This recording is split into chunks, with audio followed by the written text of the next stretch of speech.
Saudações, caros irmãos, sejam bem-vindos ao estudo da doutrina espírita desta casa na noite de hoje, quando nós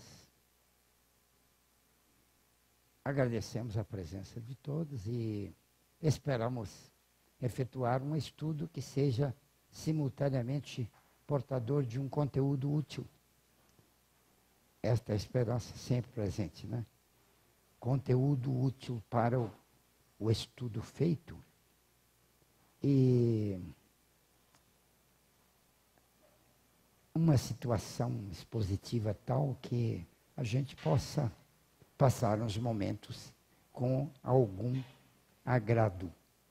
Se isto acontecer, nós estaremos tomando consciência de alguns aspectos da realidade humana vistos pela ótica explicativa da doutrina espírita. Isto é bom para esclarecer o que o espiritismo é, porque simultaneamente esclarece o que não é. Muitas pessoas pensam que o espiritismo é aquilo que não tem nada a ver com ele. O espiritismo é macumba, o espiritismo é estas coisas. O espiritismo é um conjunto de informações ligadas com espíritos. Centro espírita é um lugar onde é perigoso, porque tem espírito comunicando lá. Tem espíritos maus que comparecem. Ou o espiritismo é mesa branca. Tem mais tolo que tem esse negócio de mesa branca. Cor da mesa não tem significação nenhuma com a filosofia que se estuda em cima da mesa. Não é? Você pode estudar o que você quiser, o mal ou o bem, com uma mesa de qualquer cor. Mas quem identificou o espiritismo como mesa branca não fez isso por mal. A gente só fala para esclarecer, não para censurar. Porque as pessoas chamaram o espiritismo de mesa branca, até com uma espécie de elogio.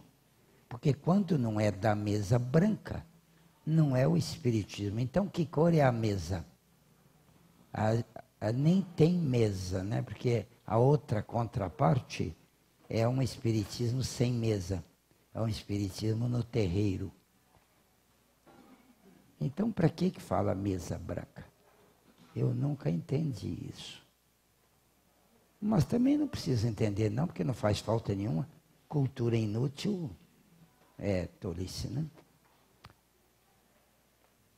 E é importante a gente saber o que o espiritismo não é, porque se as pessoas soubessem o que é, elas não se afobariam, não teriam receio, não fariam julgamentos incompetentes, inadequados e impróprios sobre a doutrina espírita. Porque o que a doutrina é?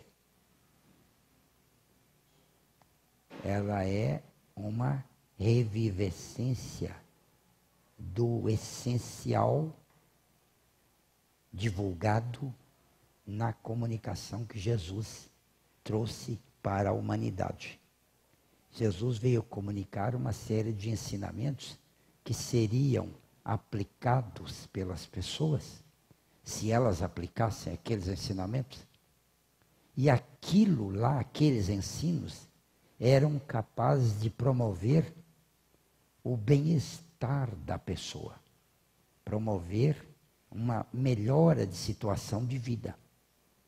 Porque quem vive melhor tem resultado melhor no viver. Foi esta a filosofia de Jesus. Ensinou uma série de normas de comportamento. Se você comportar assim, é melhor para você. Foi isso que Jesus falou. E este assim que ele falou, se você se comportar assim, assim como? Bom, desse jeito que eu falo, ele dizia. O que o senhor fala?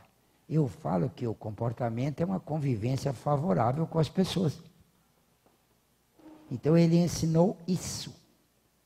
Conviver com os outros de um modo favorável aos seus interesses. Você não está interessado em melhorar o seu o seu jeito de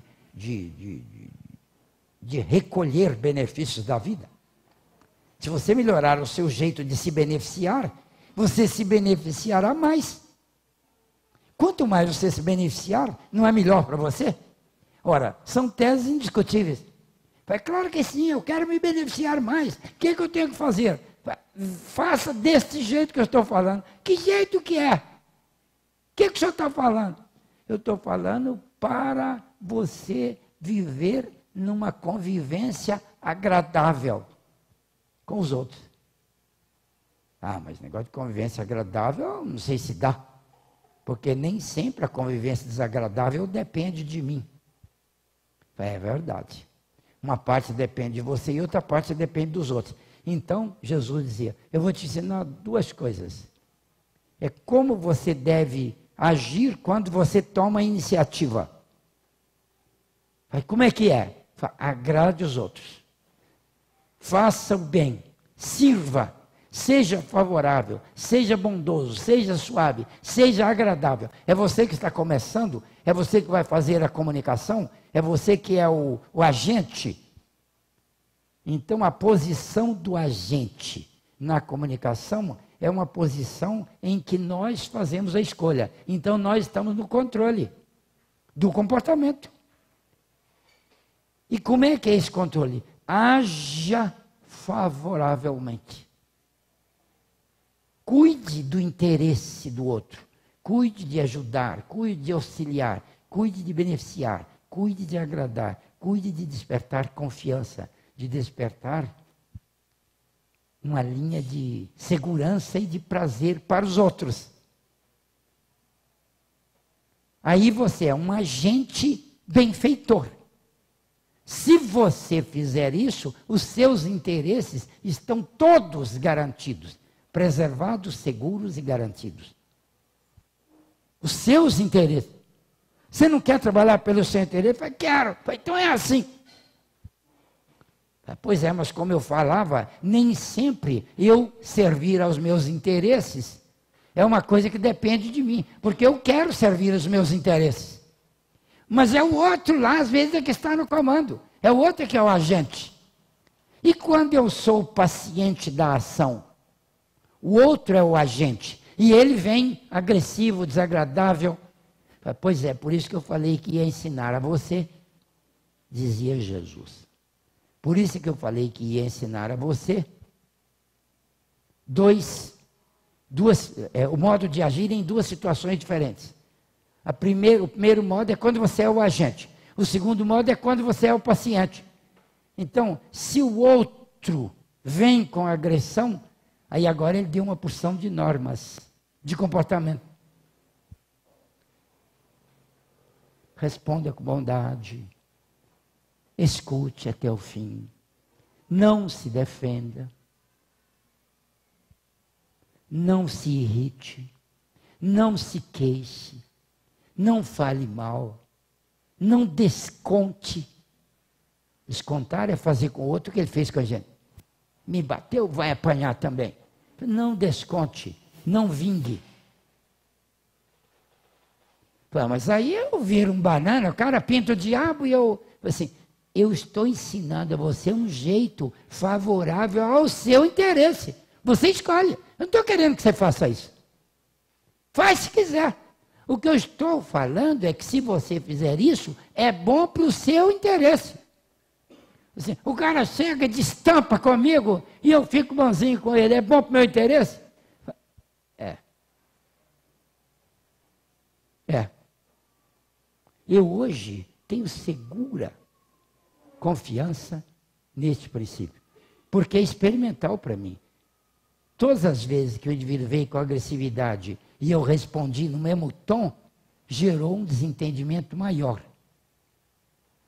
E quando eu respondi com bondade, com ternura, com agrado, acabou o desentendimento na hora. Eu tenho vários exemplos disso. Eu fiz isso não porque eu fiquei bom, né? Mas porque eu decidi fazer a experiência. Um dia,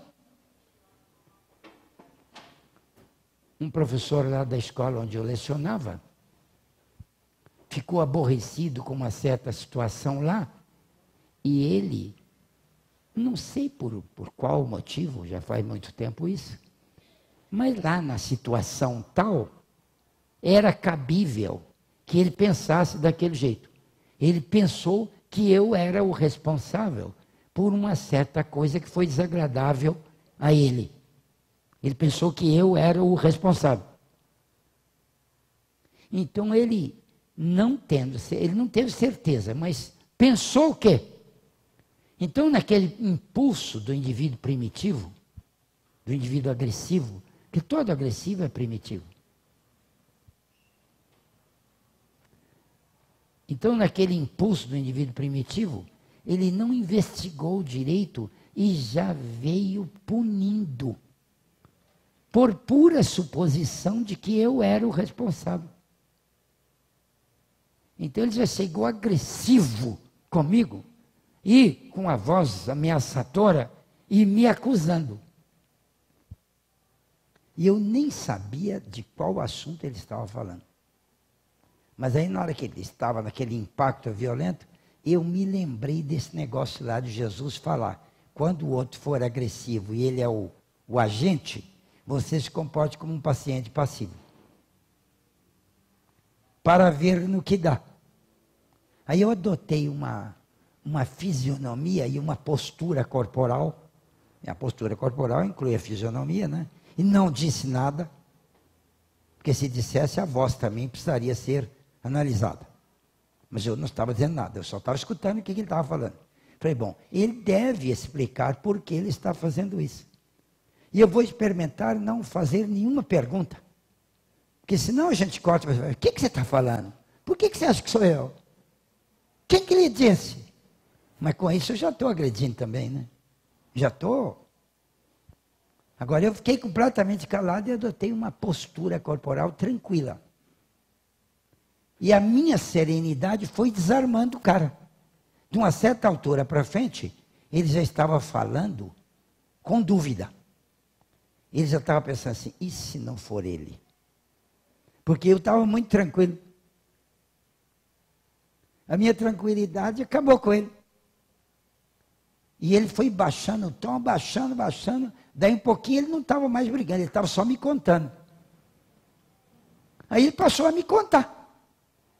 Eu disse, você viu só, rapaz, o que fizeram comigo? Agora já não era mais eu, era alguém. Fizeram comigo.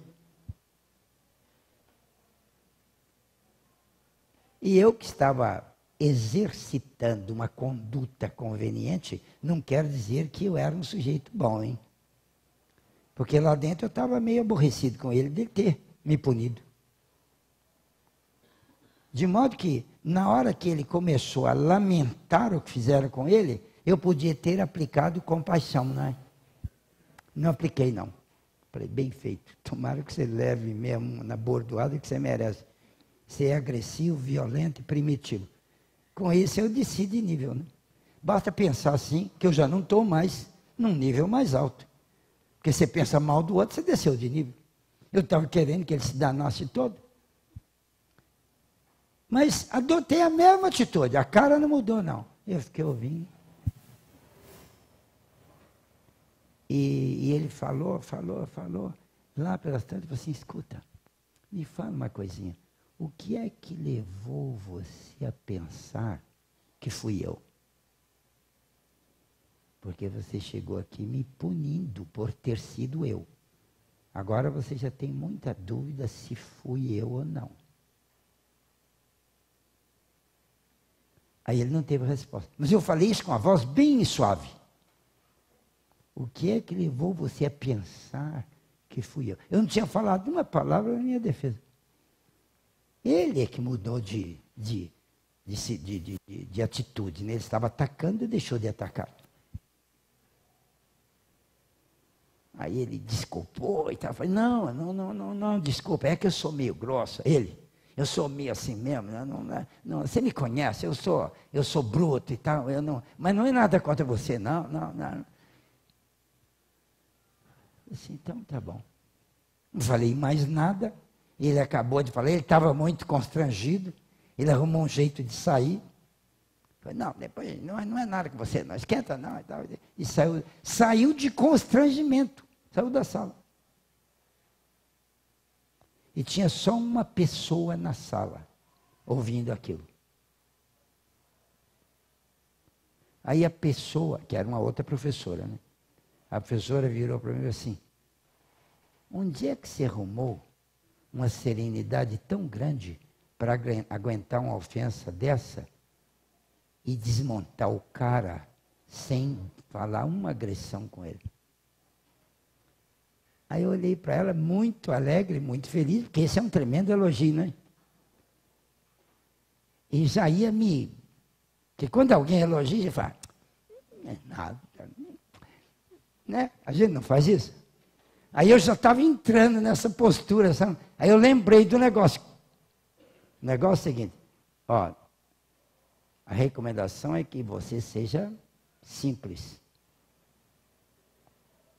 Porque agora você vai ser arrogante só porque alguém está te elogiando. Quando te atacaram, você saiu bem. Agora estão te elogiando, você vai cair. Aí eu murchei a bola. E falei assim, você estava aí ouvindo? Assim, pois é, mas onde é que você arrumou? Eu falei assim, não arrumei. Mas também não respondi, não. Qualquer coisa que eu respondesse, faria com que a gente continuasse no assunto em que ela estava me engrandecendo. E eu não ia saber. Então a gente arruma um jeito de mudar o assunto. Aí eu mudei o assunto com ela. E ela sorriu de lado. Aquele sorriso foi mais admiração do que qualquer outra coisa. Assim, o danado não quer ser elogiado. Esse foi um outro elogio. Eu já vi pessoas não quererem ser elogiadas e para não ser, elas chegam a atacar o outro que está elogiando. Eu já vi pessoas ser grossa com quem está elogiando. Ora, se nós não podemos ser grossos nem com os que estão nos atacando, quanto mais seremos grossos com aqueles que estão nos agradando. Não tem cabimento. Se a pessoa está elogiando você e você não pode freá-la, não freie, deixa ela falar. Adote uma fisionomia tranquila, não de apoio nem de desapoio, mas simpática, porque ela está te agradando. Na hora que ela acabar, você agradece. Assim. Obrigadinho. Na verdade, eu gostei de ouvir. Obrigado. Quer dizer, você compensou a pessoa pelo esforço que ela fez em agradar a alguém. Isso não é errado. Isso é certo. Agora, se esse alguém é você, fica errado para o seu lado. Porque quando alguém agrada você, dificilmente você escapa da vaidade. Dificilmente. Daquela satisfação de ter valor, né? O outro está falando. Isso é a vaidade. A vaidade é o primeiro filho legítimo do orgulho. O segundo é o melindre. Tem mais 12. Então, Jesus ensinava comportamentos para quando você vai controlar a situação, e você controle sempre com a coordenada de ser a favor dos outros. Ou então, quando você vai participar de uma ação em que o outro controla, e às vezes aquilo é contra você. Teve um outro exemplo também, que eu já contei para vocês. Outro também acho que eu já tinha contado. Mas, um dia minha filha me pilhou numa falha e veio meio brava. Pai, você fez isso, foi você que fez isso. Assim, meia brava comigo, né? Com aquela voz assim de censura por causa daquela coisa que eu tinha feito e não era para fazer, era errado, era ruim. Aí eu lembrei daquilo lá que Jesus falou e não respondi nada para ela. Eu fiz uma cara assim, ó. Fiz uma cara de culpado. Assim. Fiz assim para ela e fiz assim, ó. Quer dizer, foi você? Foi você? Não foi negócio, não é isso que eu vou falar que ela falou, não. Mas vou dar uma ideia. Foi você que comeu minha bola, aquela bola que eu pôs lá. Fiz uma cara de culpado e fiz assim, sem falar uma palavra.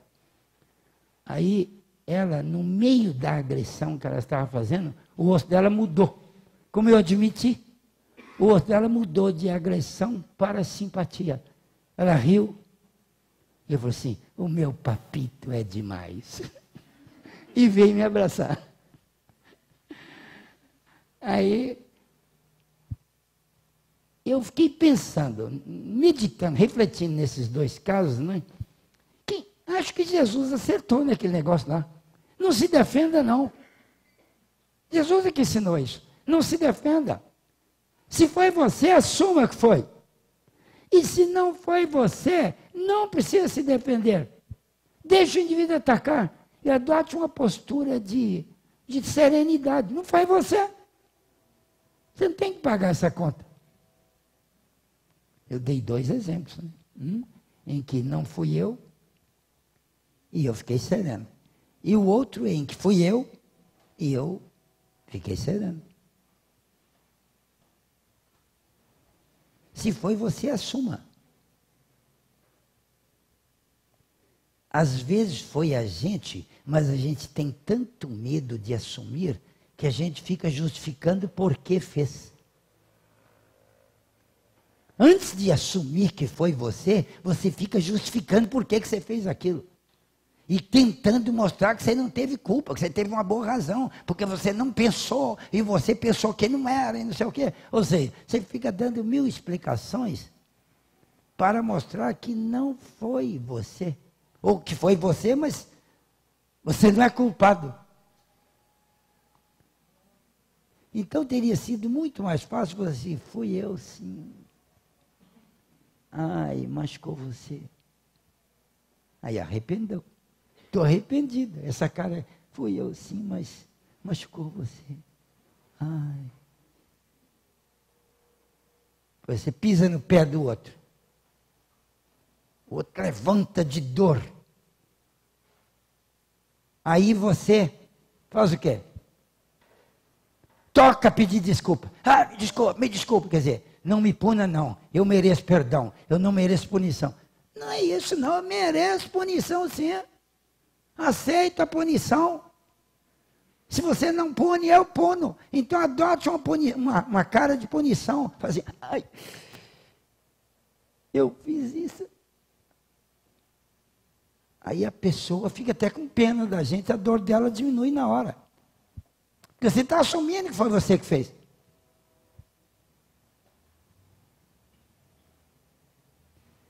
Esse princípio, estudado pelos mestres da análise psicológica de hoje em dia, né, é traduzido em livros do seguinte modo: se você errou, reconheça o seu erro imediatamente e com ênfase.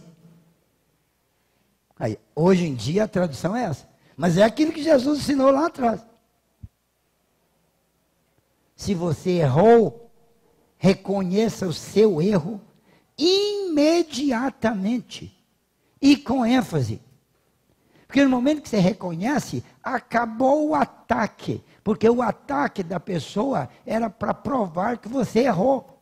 Se você admite que errou, onde é que está o ataque dele? Porque ele queria mostrar que ele tem valor. Você errou, você errou. Aí você fala, mas foi você.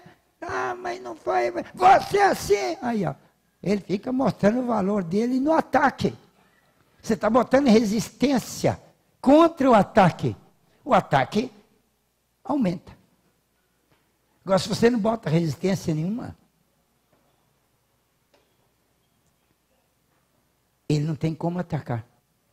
Foi você! Aí ele não tem mais como falar, foi você. Se ele falar, mas foi você. Aí você ri para ele. Foi. Já assumi que foi, você ainda está insistindo em dizer que foi.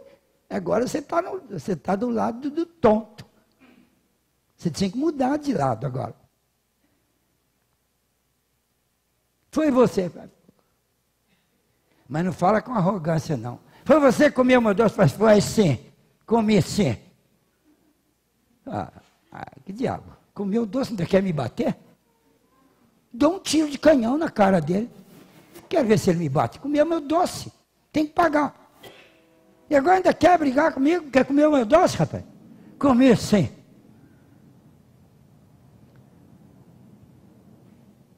Igual aquela piada do sujeito que chegou lá no faroeste, né? Com 2 revólveres na cintura, assim. Entrou lá naquela porta de vai e vem e parou assim no meio do salão. E falou, tem algum valente aqui? Com a mão assim, quase pegando no cabo dos 2 revólveres. Tem algum valente aqui? Tem valente aí? Bom, todo mundo ficou com medo do cara, né? Que ele estava para tirar só assim. Tem sim, pá, não tem mais não. Então ninguém era tonto de falar aqui. Aí um lá, que era muito bom de tiro também, veio de lá com 2 revólveres, apareceu do lado de lá e disse assim, tem sim. Por quê?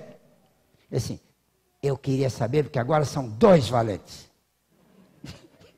E foi tomar a bebida dele. Ou seja, ele não estava atacando ninguém. Ele estava querendo descobrir se tinha um colega lá para tomar uma bebida com ele, que era valente. Moral da história qual que é?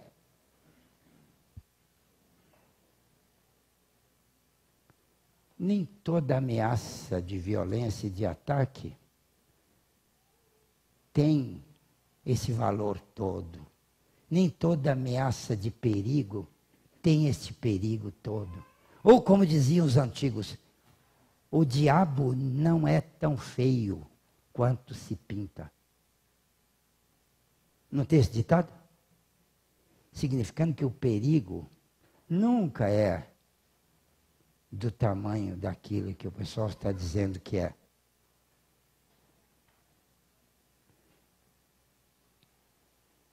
A moral, para nós todos, imediatamente a partir desse princípio, né, é a de que nós precisamos de perder o medo de viver. A gente é muito medroso. Sabe o que é o medo que faz a gente se defender? Sabe o que é o medo que faz a gente atacar os outros? A gente ataca por medo. Mato ele antes que ele me mate. Ou então se defende por simples ameaça, porque se ele vem quente, eu estou fervendo. Não é? Porque senão ele me queima. E não tem nada disso. A moral que Jesus ensinou é outra. O amor cobre uma multidão de pecados. Foi isso que Jesus ensinou. Seja manso, seja tranquilo. A pessoa vem com todo ímpeto, fazendo uma cobrança para a gente, porque as pessoas não têm educação.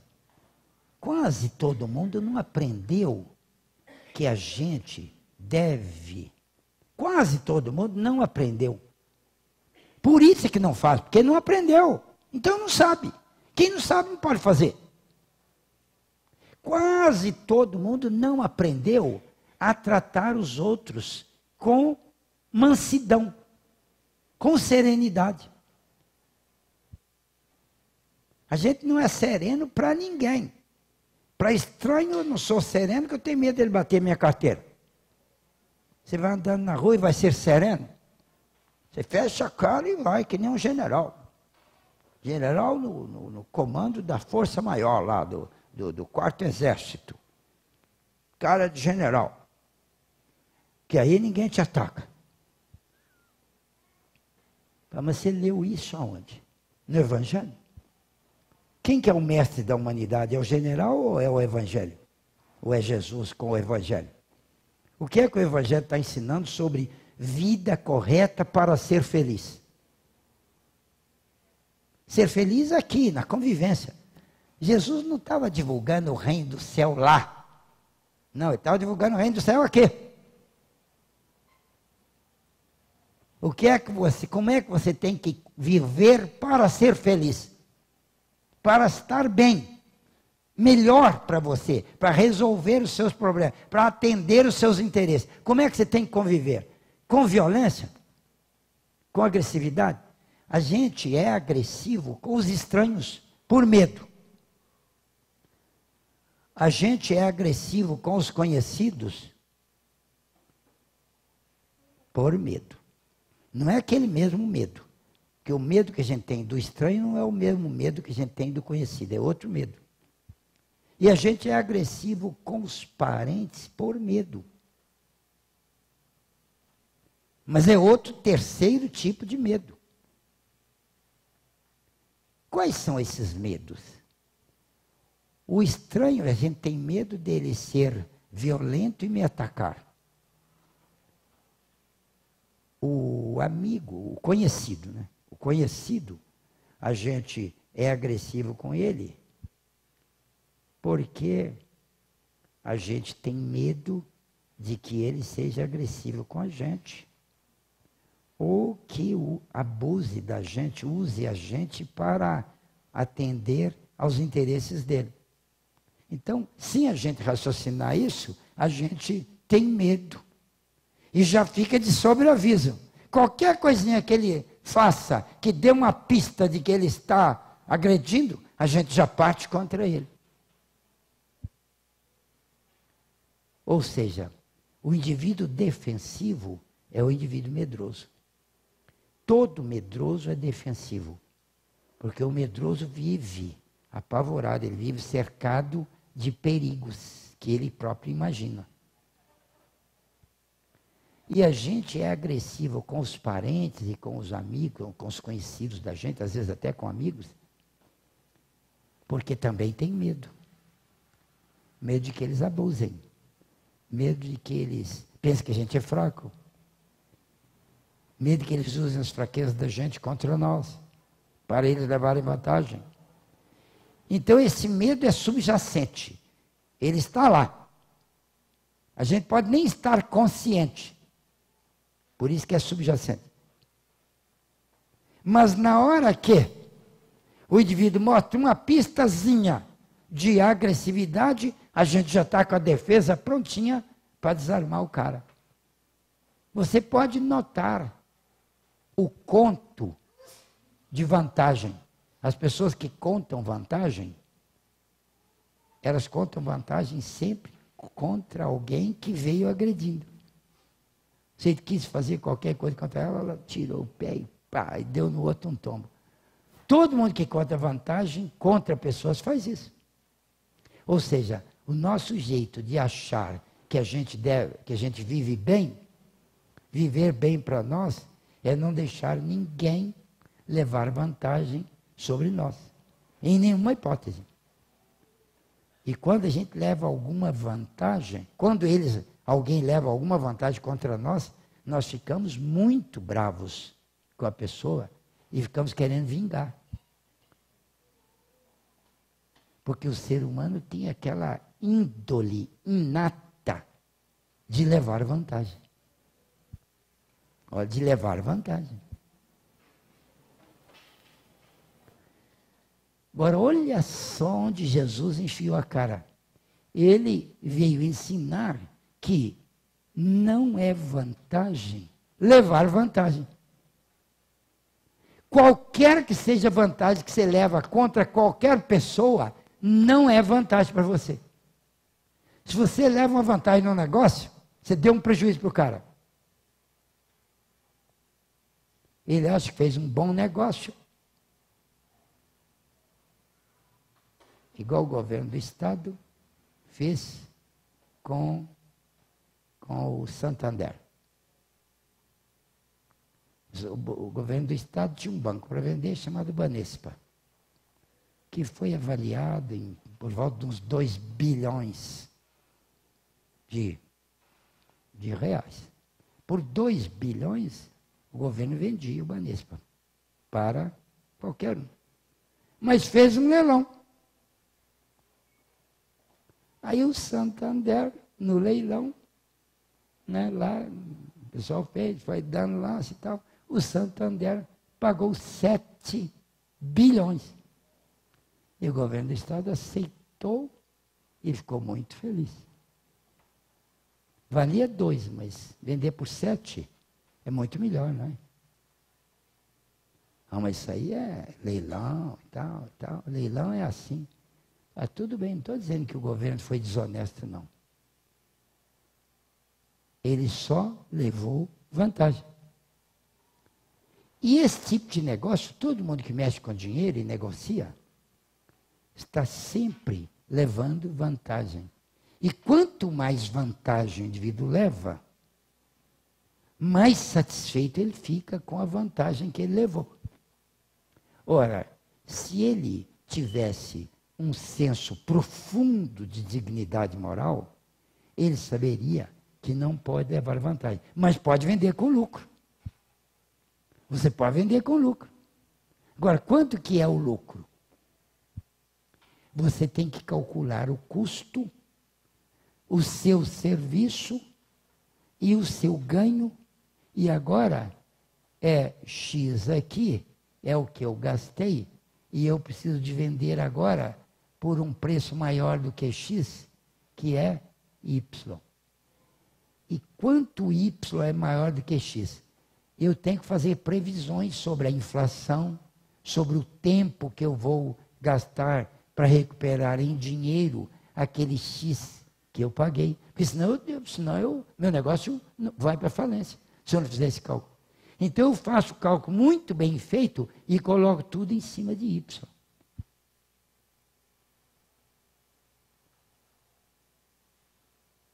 Calculando o tempo, calculando a desvalorização da moeda, calculando tudo direitinho. E o lucro? Aí agora ele vende, custou X para ele, e ele agora vende por Y. E Y está dentro da dignidade moral.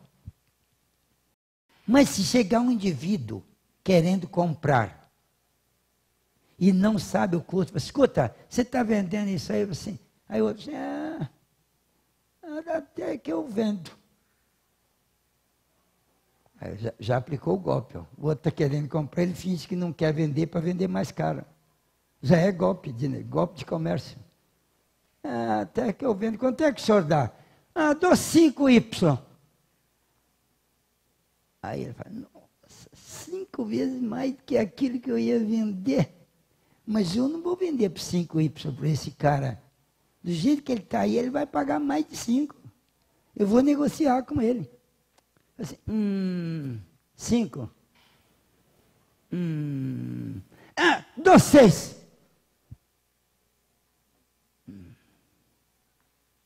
6. 7. Assisti um filme que tinha exatamente isso. O filme era isso. Uma empresa lá, 7 milhões de dólares. O cara ia vender por 4. Os caras, como ele trastejou ali, os caras ofereceram mais e ele foi trastejando. No fim, vendeu por 11. De tanto falar, não sei não. 11Y. Aí, na hora que o sujeito pagou os 11Y e foi embora, todo mundo veio cumprimentar. O senhor é um grande negociador, o senhor está aqui, beleza. Isto é que é. Bom, isso aí é o real da humanidade. Nós todos somos assim. E se você falar que não é, você pode estar enganado. Porque se você é digno mesmo e sabe que mais do que Y, você não vende. Mesmo que o cara queira pagar, você não vende. Fala, não, é só Y. Não, mas eu te dou 2Y. Não, é só Y.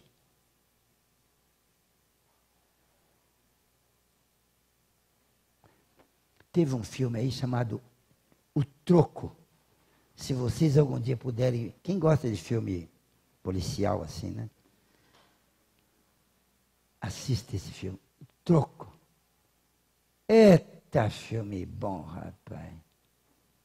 Eita, filme. Muito, porque o Mocinho é bom, é o Mel Gibson, né? O Mocinho é muito bom e o enredo é muito bom, a execução do filme é muito bem feita, muito bom, é tudo bom naquele filme.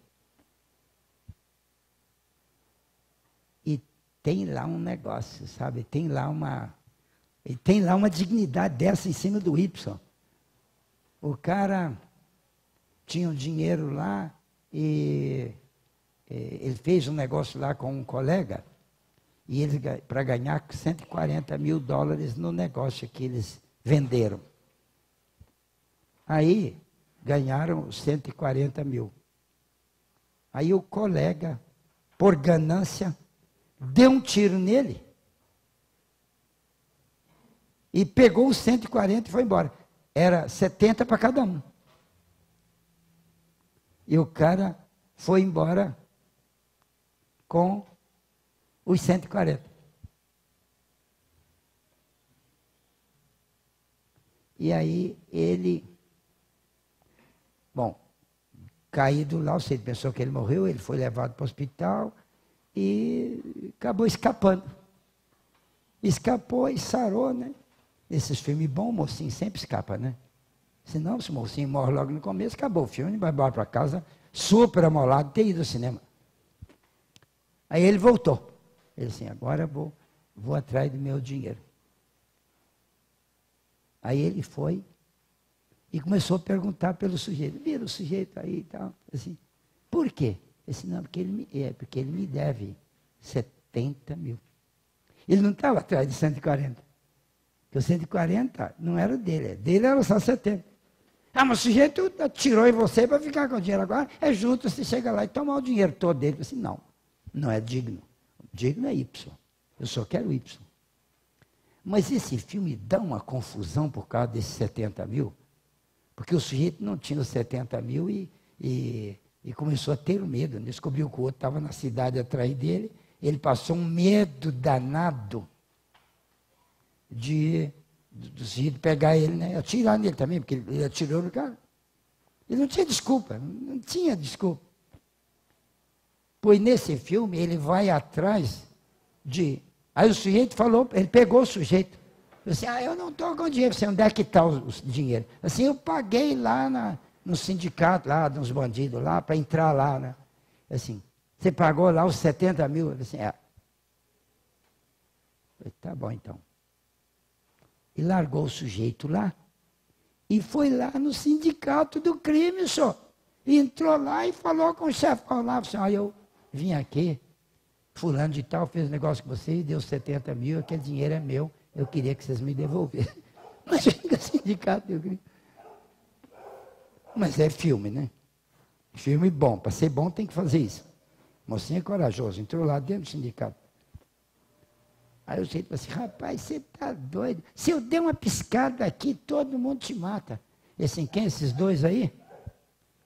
2 guarda-costas grandes. E assim, Aí ele deu um pulo para trás e pegou o revólver e pá! Os 2 caras caíram. Não atirou, não, bateu neles. Os 2 caras caíram desmaiados lá e assim, bom, agora traz os 70 mil. Aí o sujeito disse assim, tá brincando, você vai me matar. E ele pegou o revólver do bandido lá, né? Não, te dá, você quer 70 mil? Disse, mas você tem coragem de tirar em mim, que sou um chefão aqui, por causa de 70 mil? Rapaz, eu posso te dar 1 milhão aqui. E assim, não quero 1 milhão, só quero 70 mil.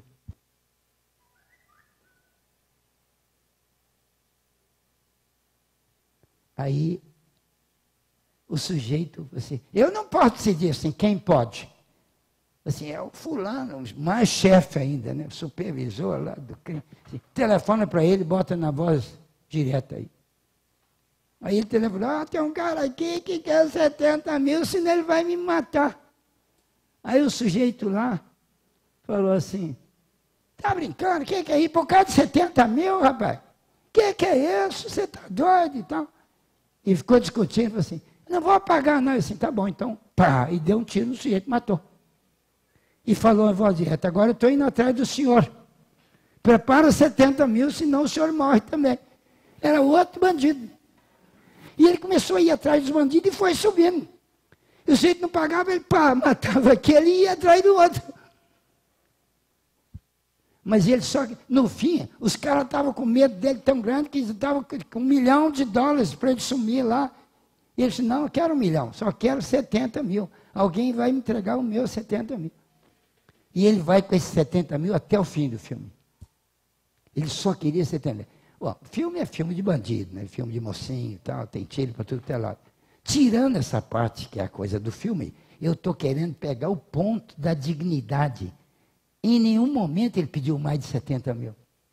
Porque já que ele estava lidando com o crime endinheirado, ele podia passar para 500 mil fácil, né? Já que ele estava querendo tirar dinheiro deles. E eles todos estavam querendo matá-lo. Matar por causa de 70 mil, mata logo por causa de 1 milhão, né? Mas não, ele não aumentou. O negócio dele foi o tempo todo o dinheiro dele. Isto é que é o princípio da dignidade. O que é seu por justiça, isso aqui foi calculado. Você comprou por menos, está vendendo por Y. Se alguém chegar querendo pagar 2Y, não aceite. É só Y. Agora, quem é que faz isso? Nós, na atualidade terrestre, não temos estrutura para fazer isso. Então, nós não sabemos o que é dignidade moral. Ou então sabemos o que é, mas temos que confessar que nós não temos competência para praticar dignidade moral.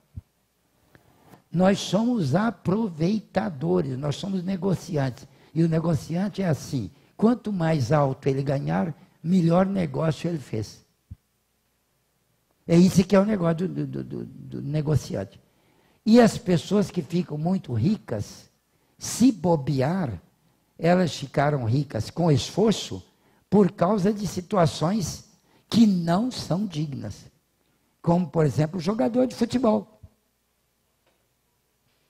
Se ele melhora um pouquinho, eles querem pagar um salário para ele aí de 600 mil por mês, ele aceita. Ele tinha que falar assim, não quero 600 mil. Eu quero um salário digno. Já que eu sou profissional, uns 5 mil assim, por mês está muito bom para mim.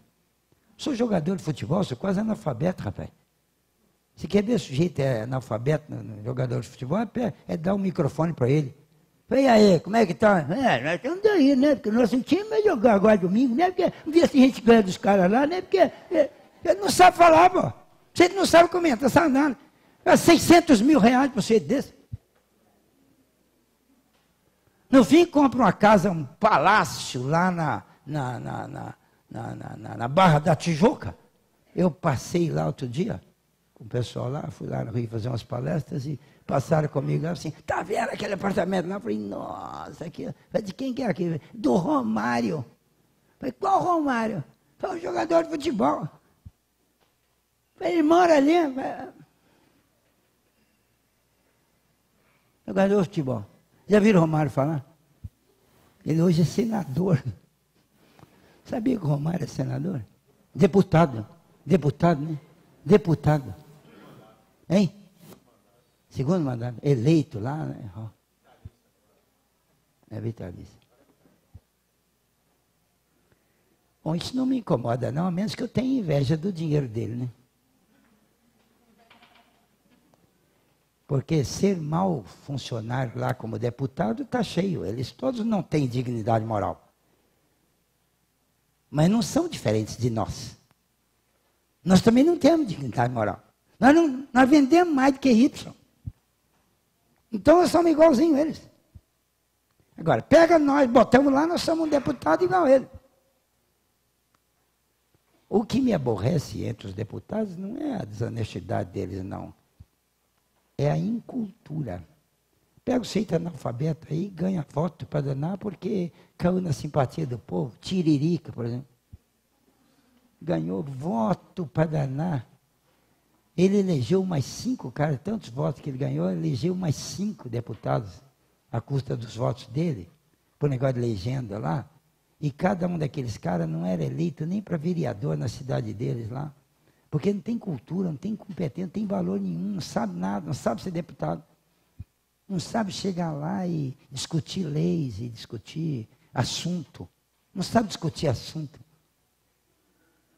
Não sabe o que é uma situação anticíclica. Se não souber, você não pode ser deputado. O trem danado aqui. É difícil, sabe, ter cultura para ser deputado, ser senador. Mas os caras não estão pensando nisso, não. Estão pensando no dinheiro e no prestígio. Aí não está bom.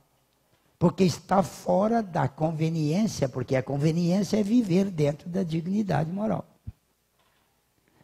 E isto foi o que Jesus ensinou.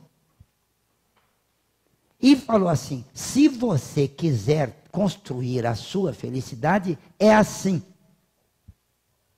Sustente a dignidade moral, para você não ter arrependimento nenhum. Fala, mas não pode ter arrependimento? Fala assim, não. Por que não?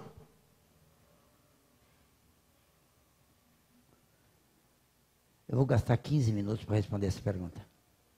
Não pode ter arrependimento? Fala, não. Por que não? Vou gastar 15 minutos para explicar isso. Arrependimento é um negócio que acontece por quê? É porque a gente fez alguma coisa que foi contra alguém. E aí depois a gente arrepende. Então, o arrependimento é o desgosto de lembrar que a gente fez alguma coisa que não devia ter feito. Agora, por que dá esse desgosto dentro da gente chamado arrependimento? Então, vamos considerar aqui.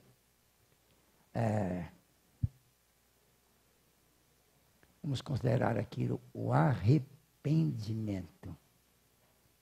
Arrependimento.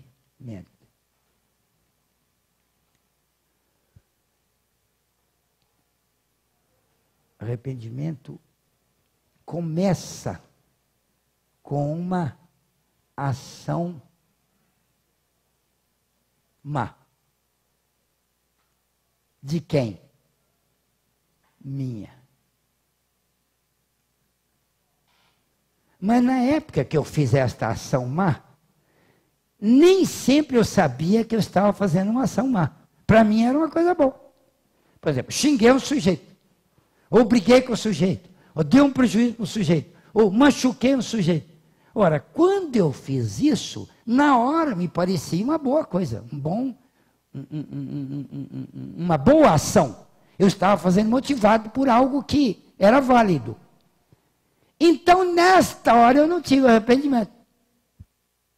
Bem, então, é uma ação má.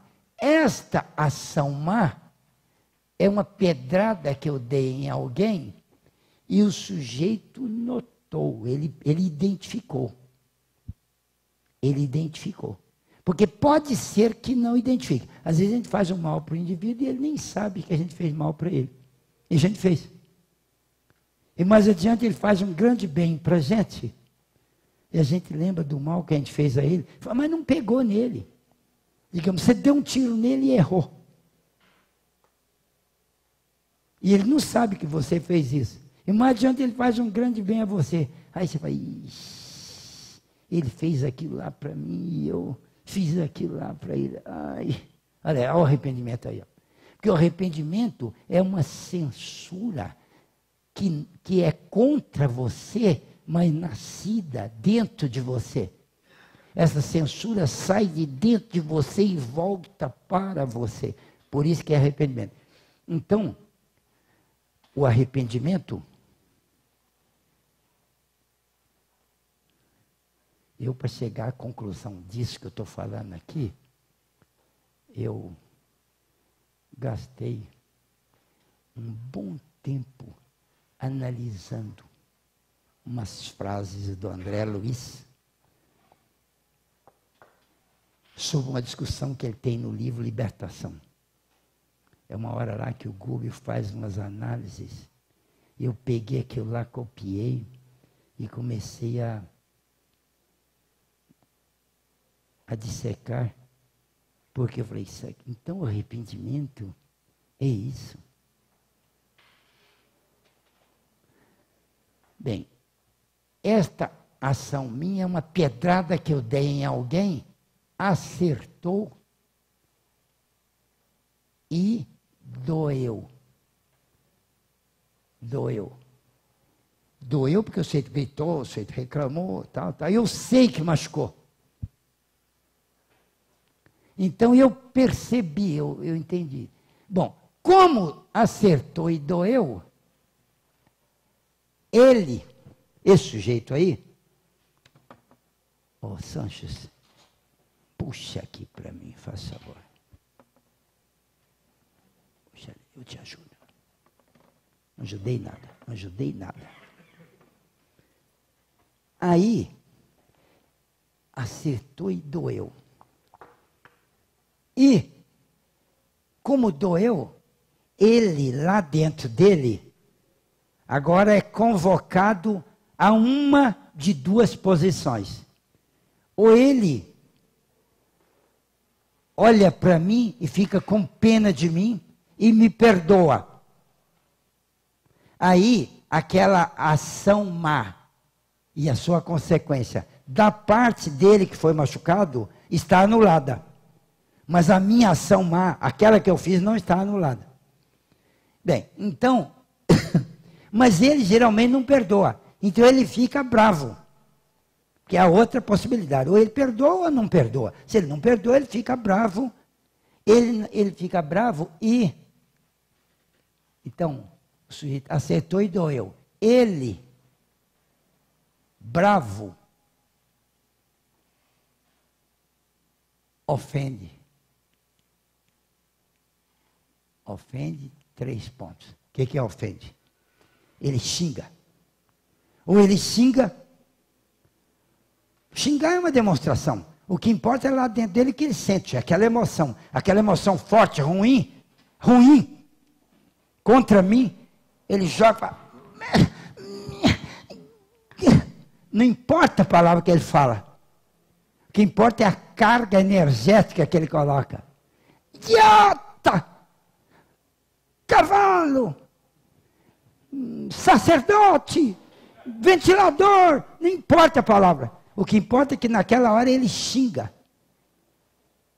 Ou como a minha irmã ensinou o filho pequenininho dela, que xingava um nome feio, aquele nome mais feio.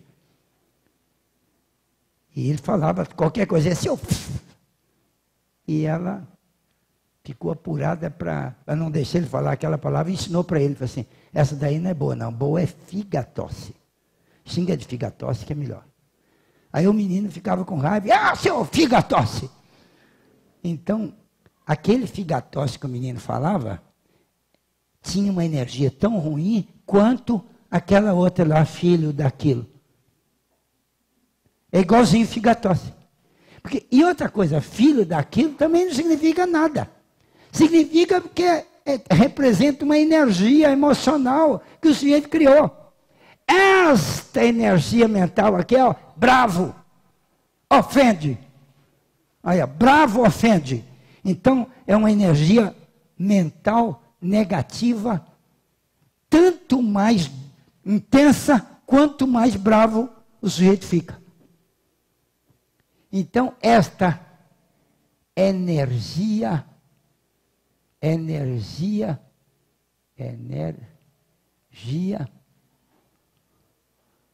ruim, muito ruim, que é lançada. Certo? Até aí estamos... Está claro isso? Então, a ofensa gera uma reação energética. Porque mesmo que o cara não fale nada, ele fala assim... Ele emitiu. Aí a carga energética foi... Bom, até aí todo mundo sabe.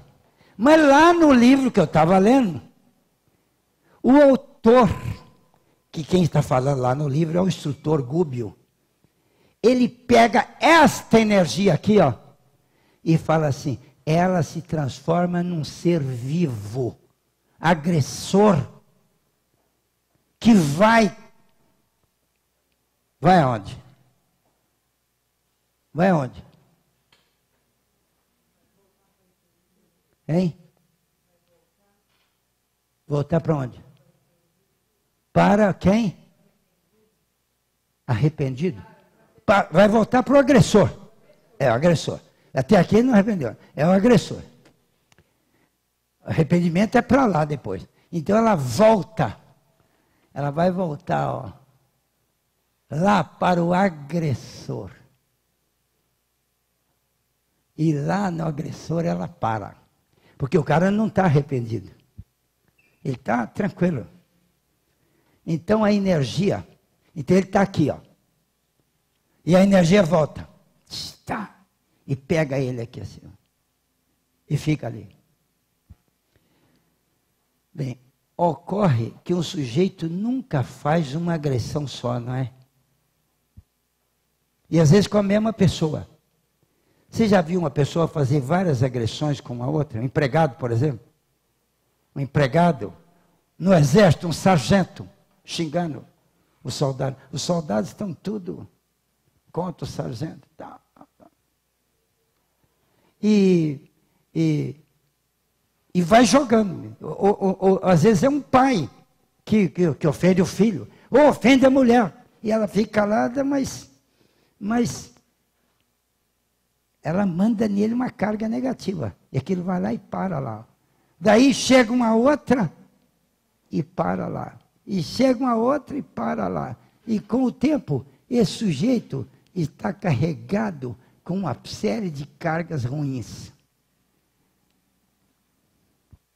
Bem, e ele não está sentindo nada. Mas, bom, vamos voltar ao livro agora. Eu falei que eram 15 minutos, eu gastei 11. Faltam 4.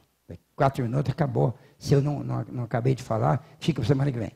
Que das 9h10 nós paramos. Aí, o sujeito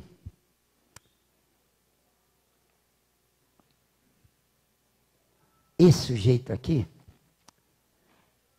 essas energias aqui, elas vão fazendo uma força enorme contra o cara, o agressor. Contra o agressor. E elas vão fazendo uma força enorme contra, no sentido de prejudicar. Porque foi aquele ódio, é um ser vivo.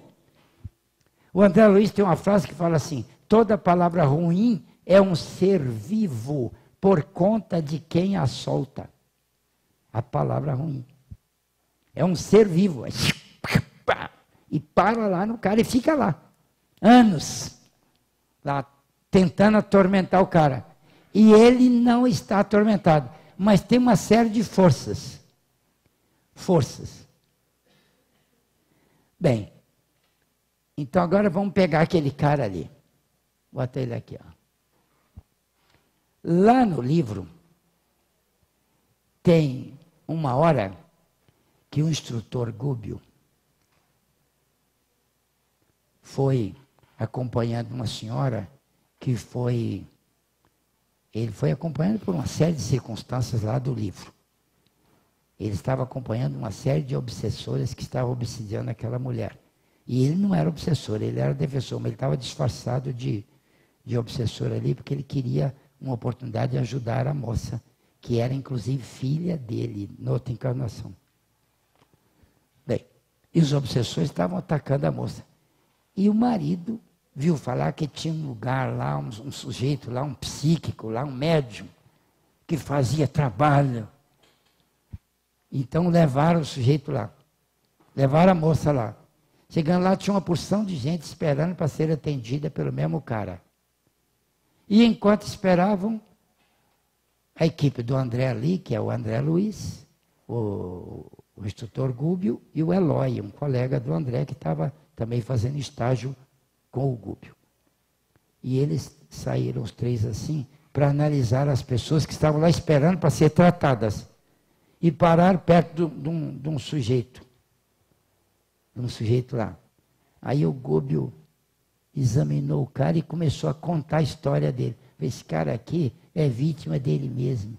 Ele fez muita crueldade com gente e tal. Era policial. Era policial. E como policial, ele fez muita perversidade com preso, com bandido. Era bandido, negócio dele é agir dentro da lei, não dentro da perversidade. Né? Ele fez muita perversidade. E as pessoas para quem ele fez as perversidades, que foram muita gente, elas todas mandaram muita carga contra ele. Bom, como ele era perverso, os pensamentos dele não eram bons, ele era de uma faixa inferior. Então, aqui estão as perversidades de pessoas que ele prejudicou.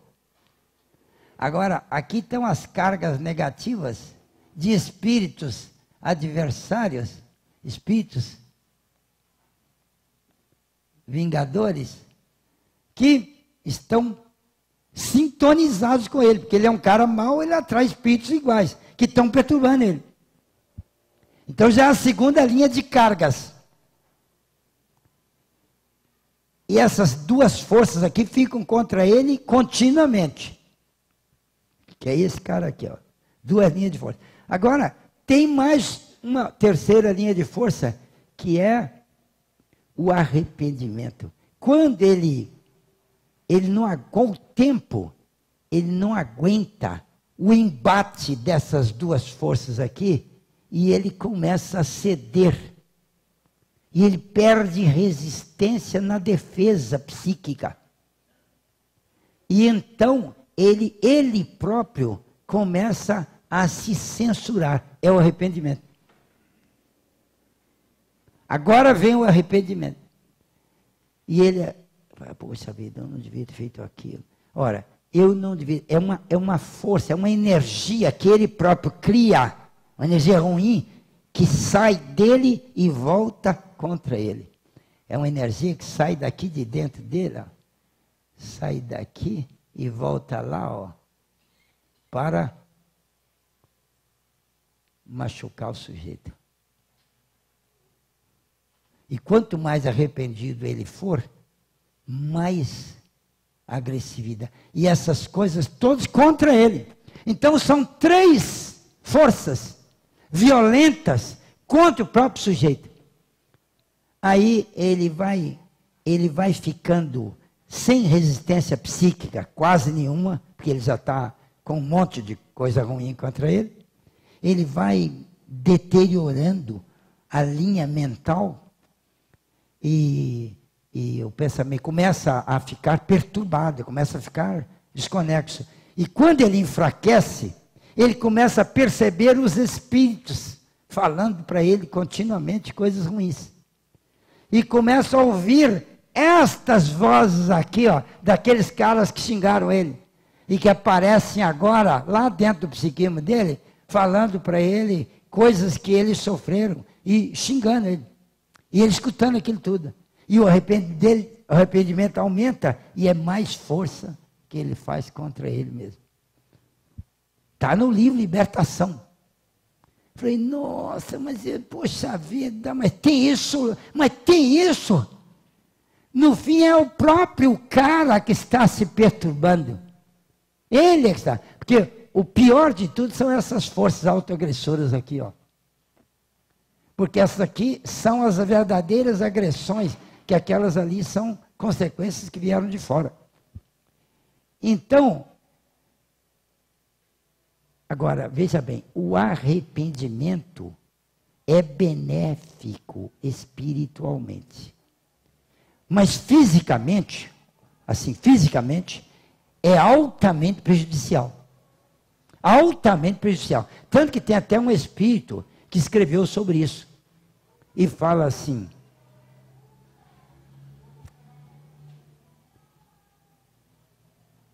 se queres paz e alegria, ouve este aviso comum. Não desistas do trabalho, nem guardes remorso algum. Remorso, arrependimento. Se você guardar remorso, remorso vai te pegar e vai te machucar. Ele pode não machucar agora, mas quando desencarna é fatal que machuca. O indivíduo que fez coisa ruim contra os outros, quando ele desencarna, que ele agora não tem a defesa do corpo, né? Quando o indivíduo fez muita coisa ruim, não precisa nem desencarnar para ele começar a penar. Pois bem, a consequência dessa aqui é a danação psíquica, primeiro. Desagrega tudo. Vai ao médico, vai ao psicólogo, essa turma aí. Se o indivíduo não tiver uma noção espírita, ele vai identificar estas perturbações psíquicas todas como sendo devidas a fenômenos neurais, fenômenos nervosos, normais. E toca remédio no cara. Contra a alucinação, contra isso, contra aquilo. Quase todos os problemas psíquicos são causados por problemas espirituais. E aqueles problemas que não são causados por problemas espirituais são kármicos.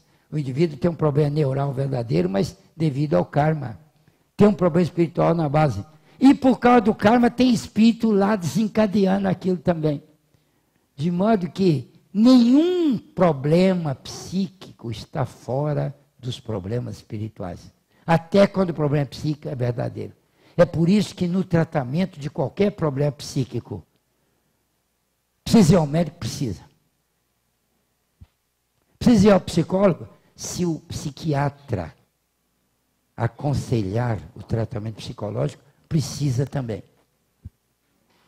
Porque atenua a maneira do cara interpretar. Mas, na base de tudo, tem espírito obsessor lá, ó, infernando o cara dia e noite. Sempre tem. No que precisa ir ao centro espírita? Por que o centro espírita ajuda nesses casos? Eu não vou falar hoje porque o tempo não dá, mas falarei na semana que vem. Nós continuamos isso aqui, a gente estuda como é que os problemas, que os benefícios espirituais são capazes de socorrer problemas neurais, problemas emocionais reais, que são atendidos na psicoterapia. Mas precisa de ajuda espiritual paralela, de necessidade, precisa. Não vai dar tempo de eu explicar essas três forças aqui hoje. E o mal que elas fazem. Diz lá no livro que elas atacam primeiro os órgãos mais vulneráveis, porque todo mundo tem algum tipo de vulnerabilidade orgânica. O que é mais vulnerável? O que é mais frágil em você? Pode ser coração, pode ser a parte circulatória, pode ser a parte respiratória, pode ser a parte digestiva, pode ser a pele, pode ser... Bom, no corpo da gente tem 1000 coisas deterioráveis, né? Então, as agressões psíquicas vão cair nas fragilidades do sujeito.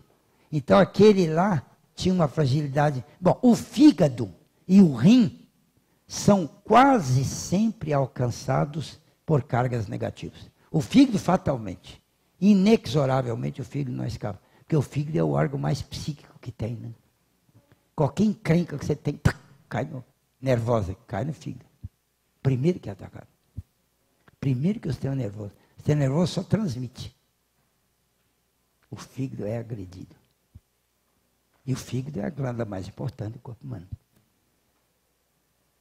Então o fígado não pode ser machucado. Por isso que beber alcoólico é ruim, porque ataca o fígado. O fígado não pode ser atacado. Bom, órgão vital nenhum pode, né? Rim, por exemplo, não pode. Rim, fígado e rim, para vibrações negativas, está tudo lá.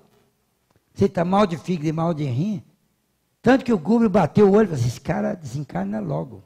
Fígado ruim é o fígado dele, como é que está? Olha o rim dele, como é que está. Problemas psíquicos, quer dizer, ele é o autor dos problemas dele mesmo. Eu achei interessantíssimo esse esquema. E nem ia explicar para vocês aqui hoje, mas como vocês danaram a falar, então tive que explicar. Mas vamos parar por aqui por causa do tempo.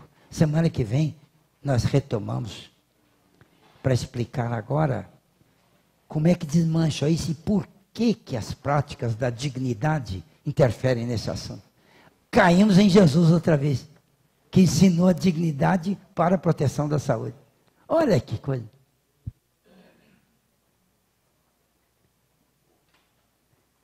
Então, o que é o Espiritismo? É macumba mesmo? É negócio de espírito? Ou é um estudo profundo do Evangelho para nós acordarmos sobre a realidade da nossa felicidade? A gente não é espírita porque quer. A gente é espírita porque não tem jeito. Não dá para não aceitar, não dá para não ler. É igual a Folha, né? Folha de São Paulo, não dá para não ler. Não dá para não aceitar.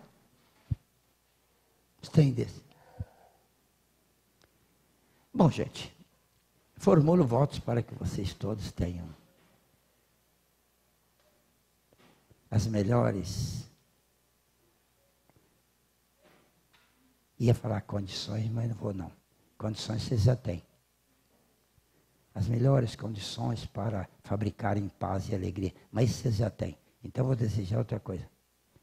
Eu desejo que vocês consigam ter a força de interpretar as melhores condições que estão tendo para o seu progresso espiritual.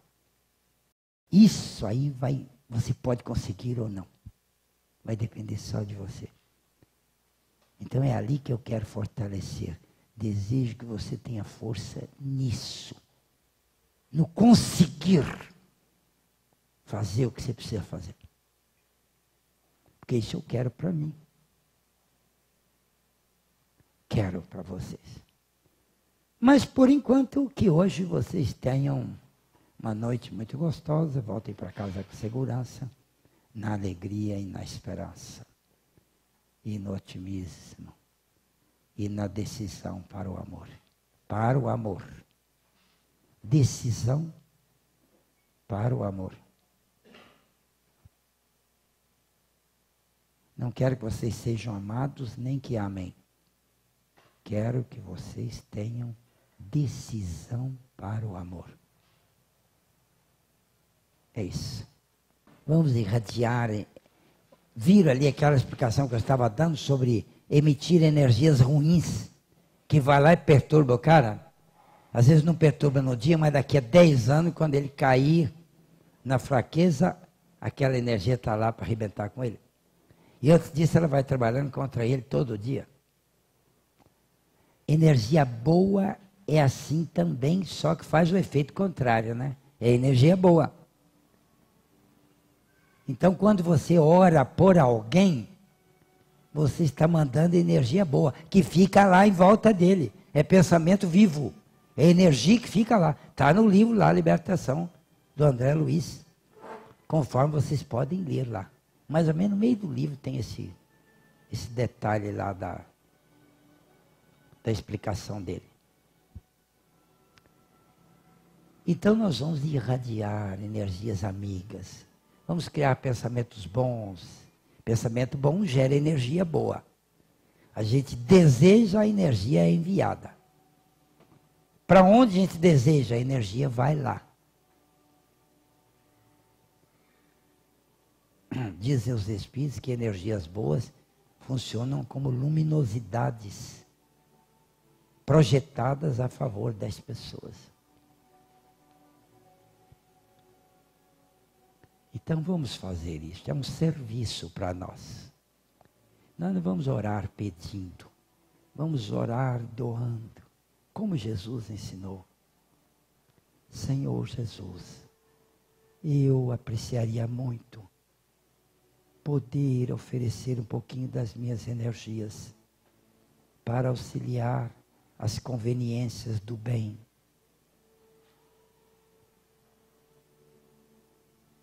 Eu venho a Ti, Senhor, para qualificar a minha intenção e abençoar aquela parte de energias que eu pretendo doar, para que elas possam fazer só o bem.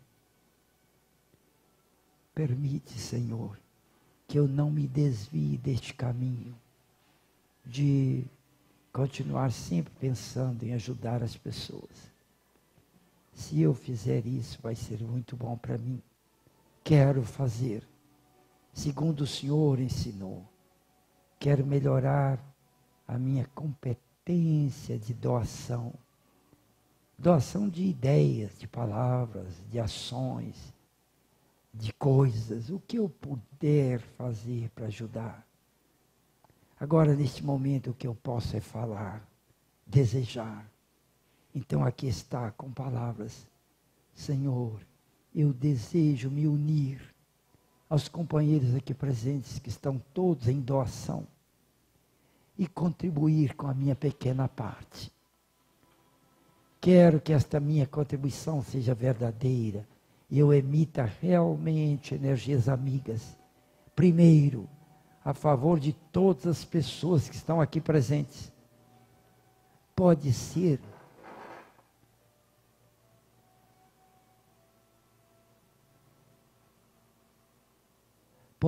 que estas pessoas nem estejam precisando, mas pode ser que estejam precisando muito. Ninguém sabe. Eu não estou preocupado com o resultado. Estou interessado no ato de oferecer o amor. Desejo, na tua bênção e com a tua permissão, e com a tua bênção, através do grande auxílio que os bons Espíritos estão efetuando neste instante a favor de todos aqui presentes. Desejo que essas energias boas caiam sobre cada pessoa aqui presente. E caminhe lá dentro da pessoa até encontrar as células orgânicas todas, fortalecendo-as, revigorando, reanimando, redispondo, reequilibrando. E que o organismo seja agora otimamente funcional. Que haja uma fisiologia perfeita em cada organismo. E que cada célula seja vigorosa, construindo o arcabouço dos órgãos sadios, resistentes e competentes. Cada pessoa aqui rica de saúde e de valores mentais, desejos bons, otimismo, esperança, coragem, compaixão, compreensão, solidariedade, afeto, decisão de amor. Oh, meu Jesus, eu queria tanto tomar a decisão de ser mais amoroso, mais terno, mais compreensivo, mais agradável, mais humano com as pessoas.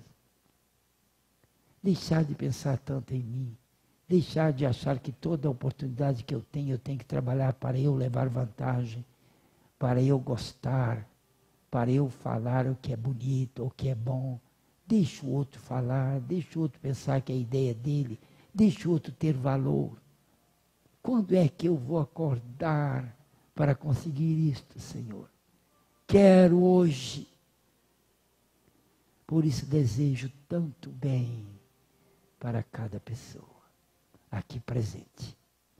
Mas também não só as desta sala, das outras salas aqui da casa hoje. Vários locais onde tem gente. Ali no lar, onde moram muitas pessoas que residem aqui, que estão aqui em tratamento de saúde ou em recuperação, ou simplesmente por velhice. Crianças que fazem parte do nosso amparo ao adolescente. 75 garotos. Todo dia estão aqui, aprendendo cursos profissionalizantes. E aprendendo a estudar, aprendendo a ser melhor pessoa. E fugindo da rua, fugindo da droga. Queremos abençoar essas crianças. E queremos abençoar as energias que movimentam as pessoas voluntárias, trabalhadores aqui do centro, para que continuem firmes apostos, a fim de que a casa continue existindo. E que as despesas nunca sejam maiores do que as receitas. Senão a casa fecha. Senhor Jesus, permite que eu abençoe a minha família por gratidão, por carinho. Eu devo tanto a eles. aos meus familiares. Quero abençoá-los. Quero ser melhor pessoa lá para eles. Quero tratar com mais afeto, com mais compreensão. Meu Jesus.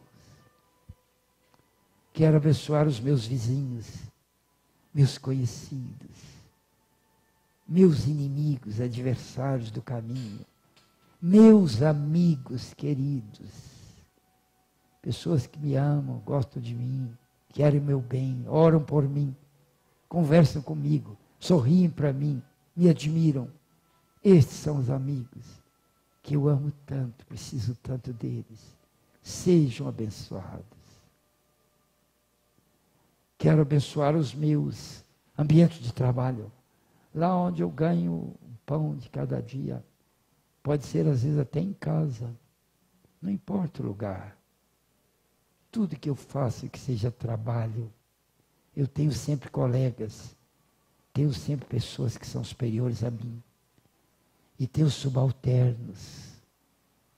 Mas nós somos como pessoas todos iguais. Quero abençoar, Senhor. Quero abençoar o Brasil inteiro, as pessoas deste país, meus irmãos da pátria. Quero amá-los de verdade. Quero abençoar as pessoas do mundo todo, em qualquer país. Quero admirar as pessoas, não só os ricos, não só os bonitos, não só os inteligentes, não só os artistas, não só os que têm valor. Quero abençoar e amar a humanidade inteira, Senhor Jesus. Por isso, um voto de amor para cada pessoa em qualquer parte do mundo, a fim de que elas também coloquem mais amor no seu procedimento diário. Se nós todos fizermos isto, o mundo vai ser um lugar muito bom para a gente morar. Permite, Senhor, que eu te agradeça hoje pelos benefícios que tenho tido na vida, particularmente pelo meu dia de hoje, que foi muito bom e que eu estou inteiro, estou alegre e feliz. Quero agradecer-te, Senhor. Obrigado. E que assim seja.